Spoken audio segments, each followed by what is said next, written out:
Gabi po mga kaibigan. Ito meron tayong natanggap na panel gauge na. So ngayon po ay araw ng Lunes, July 20, 2026. So shoutout po kay Boss Austria Dionisio Jr. from Bacolod City. So maraming salamat po. No? So ito po ay panel gauge ng Fortuner. So ngayon, may history kasi ito na na-repair na po itong gauge nito. Ngayon, ang problema po, yung mga piyesa po na ikinabit sa kanya, hindi po yun yung tugma para doon sa talagang original na parts. And at the same time, buksan na po natin, no? Ayan, nabuksan ko na rin po kasi ito para ma-check up ko muna. So ngayon, ayan, kung makikita nyo, ang laki ng mga piyesang kinabit. Okay? So yan, may mga tendency po yan na talagang merong, kung tawagin namin yun sa electronics ay ESR or equivalent series resistance. So medyo mataas kasi itong resistance nitong ganitong kalalaki kumpara mo dun sa original parts niya talaga. No? Then at the same time, ang very challenging pa dito is puro putol na po yung yung mga pad niya. Okay? Nasira na. So, ang problema nito, nagana naman daw po lahat except wala lang talagang ilaw, ay bumana ng ilaw. So, sa ganitong cases po, na-repair na po kasi ng iba. So, very challenging at it will take some time bago po natin malaman kung ano yung problema. At kung magagawa, then magawa natin. At kung tingnan po natin, itatry ko po munang palitan yung mga parts na yan at tingnan ko po yung mga naputol na connection. Then after that, check up po muna ulit natin. Sige po, balikan ko po kayo. Ngayong gabi po mga kaibigan, ito po yung panel gauge ng Fortuner na ginawa ko or na-receive ko noong July 20. Okay. So ngayon po ay August 6 na. Or almost more than 2 weeks na po siya. Kasi nga very challenging po yung naging problema nito. So inisa-isa. Ito. Okay. So yan. So again, medyo challenging po yung naging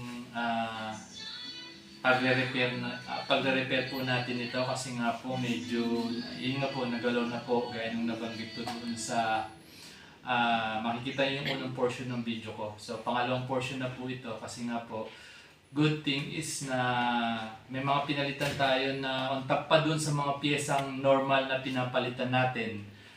Meron pa tayong dinagdag dito kasi may mga nadamay. Okay, then at the same time pinalitan din natin yung mga piyesa na ikinabit dito na hindi dapat, actually hindi dapat yun, no? Yung original talaga dapat.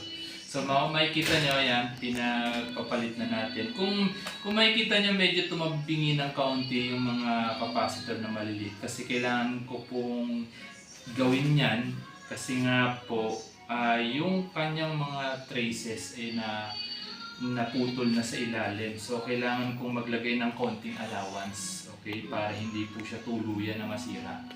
Okay. But then anyway, good thing is okay naman po siya kasi kinapalan ko na po ng hina. Then, meron din po mga putol-putol dyan. Okay. Halos lahat po ito. Sinuyod ko po lahat yan para makita natin kung ano pa yung mga nadamay. At inabot po tayo ng almost mahigit 1 linggo, no? Sa paghahanap po ng mga ibang nasirang piyesa. Okay, so ito po yung mga pinalitan natin. Ito po yung mga nakakabit sa kanya, itong mga malalaking ito. Okay. Ito po yung LED naman po, ayan, dinagdag ko na rin, sinama ko na rin kasi ano yan, no? Maiitim na para isang gawaan na lang. So ito po yon yung dinagdag natin ng mga piyesa na nasira po siya. Okay. Nadamay siya dahil nga po nung ni-repair po ito, hindi po siya naging successful. So, ngayon, ito po ipapaship na po natin sa customer by tomorrow, August 7. August 7 nga ba bukas? So nga, August 7 po. Okay. So, yan. Okay. So, saglit lang. Post ko muna ha. Okay na po. Okay na po ito. Yan. So, subukan po natin, no? Kasi nung time na sinubukan ko yan, ay talagang gumana. Okay. Actually, yun ang pinakamahirap pong gawin eh. Yung na-repair na. Tapos, yun po. Talagang tsatsagain po talaga nung yung pangalawang gagawa. Okay. But then, buti na lang po at medyo kabisado po natin tong gauge nito, no? At tiyaga lang din po, no?